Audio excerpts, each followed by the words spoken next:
चंद्रमा पर भगवा फहराया है।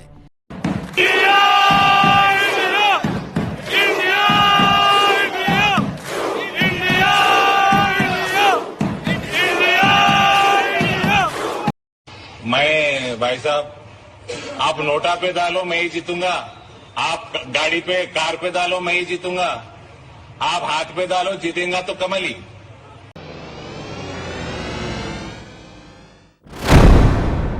आदाब, मैं मुमताज आलम रिजवी बात करूंगा मैं देश की मौजूदा सियासत की।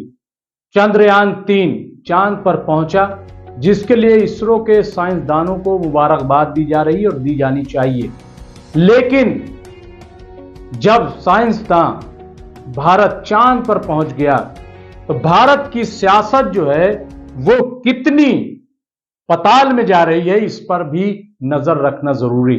मैंने कुछ तस्वीरें आपके खिदमत में पेश की हैं, वीडियोस छोटे छोटे पेश किए हैं और उसी के हवाले से मैं बात करूंगा कि मौजूदा सियासत का स्तर क्या हो गया है। आप देखिए कि जब भारत दुनिया में चंद्रयान 3 की वजह से, हमारे साइंसदानों की वजह से दुनिया में नाम रोशन कर रहा है, तो हमारे एक सियासतदान की वजह से आप देखिए कि भारत का मुंह काला किया जा रहा है। जी हां, मैं इसलिए बात कर रहा हूं क्योंकि आप देखिए कि यूनाइटेड वर्ल्ड रेसलिंग से जो हमारा भारतीय कुश्ती संघ है उसको निकाल दिया गया। और इसके लिए जो साक्षी मलिक है उन्होंने कहा कि यह दिन हमारे लिए, भारत के लिए स्याह दिन है, काला दिन है।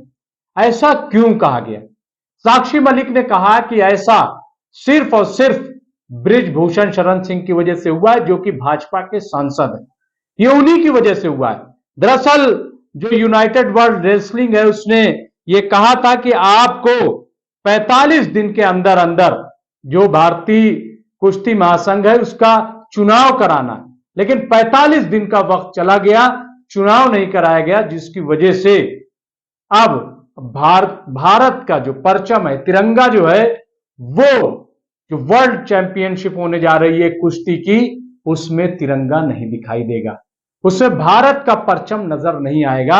ये कितने अफसोस की बात है। और ये क्यों हो रहा है? सिर्फ सियासत की वजह से, राजनीति की वजह से। एक संसद को बचाने के लिए, संसद की कुर्सी को बचाने के लिए आप देखिए कि पूरे दांव, भारत की इज्जत को दांव पे लगा दिया जाता है। यह है हमारे देश की सियासत। दूसरी तस्वीर आइए हम आपको दिखाएं, और यह कोई मामूली बात नहीं है। आपको तो पता है ना कि जो महिला पहलवान है वो 2 से 2.5 महीने तक जंतर मंतर पर बैठी रही ताकि उनको इंसाफ मिल सके, लेकिन इंसाफ तो दूर, उन पर दबाव डाला गया, प्रेशराइज किया गया, उन्हीं पर इल्जाम आयद किए गए और आखिरकार वही हुआ कि बृजभूषण शरण सिंह बच गए। मीडिया को कैसे धमकाया, सारी तस्वीरें आपके सामने हैं। तो ये जो है सियासत का कौन सा स्तर है, आप इसको देख सकते। दूसरी तस्वीर आप देखिए कि मोदी जी के मंत्री हैं, उनको काला परचम दिखाया जा रहा है, काला झंडा दिखाया जा रहा है। और ये किस लिए?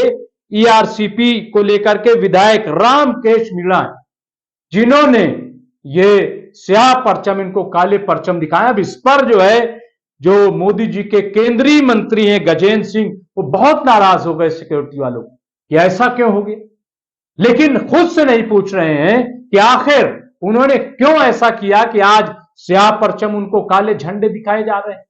ये कौन सा ऐसा सियासत का दांव है कि जिसमें इस किस्म की तस्वीरें उभर रही। और ये तो छोड़ दीजिए, अभी आप देखिए जब अमेरिका में हमारे प्रधानमंत्री गए थे, तब अमेरिका की सड़कों पर क्या नजारा, किस तरीके से प्रधानमंत्री के खिलाफ वहां नारेबाजी हुई, क्या कुछ नहीं उनको कहा गया। लेकिन अभी आप देखिए कि जब वो दक्षिण अफ्रीका में, तब भी उनके खिलाफ नारेबाजी की गई, उनको दूसरा हिटलर कहा गया, उनको ड्रैकुला कहा गया और न जाने क्या कुछ कहा गया। आखिर ऐसा क्यों ऐसी तस्वीरें उभर के सामने आ रही हैं? क्या यही हमारी सियासत? क्या ये सियासत हमें जमीन के नीचे पाताल में नहीं ले जा रही? होना तो यह चाहिए था कि हमारी सियासत, हमारी राजनीति जो है वो निखर करके सामने आती। लेकिन ऐसा नहीं हो रहा है। ऐसा क्यों नहीं हो रहा है वो आपको पता है, क्योंकि न जाने भाजपा के दिमाग में, न जाने मोदी सरकार के दिमाग में चल क्या रहा है, कुछ समझ में नहीं आ रहा। लेकिन आप देखिए कि अब अवामी सतह पर भी लोग नाराज हैं। एक और तस्वीर, चंद्रयान 3 जब चांद पर पहुंचा तो उससे पहले भी आपको लखनऊ से भी तस्वीर आई कि कैसे मस्जिद में दुआएं की गई।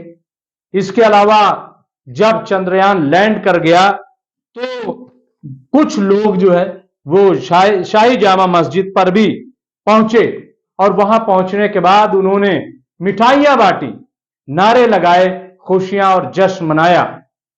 लेकिन एक दूसरी तस्वीर भी आप देख लीजिए, सुरेश के चौहान जो नफरत का अड्डा बन गया है, जो नफरत की अलामत बन गया है, उसने चंद्रयान पर भगवा लहरा दिया, भगवा लहरा करके, और बता रहा है कि भगवा की खूबी क्या है।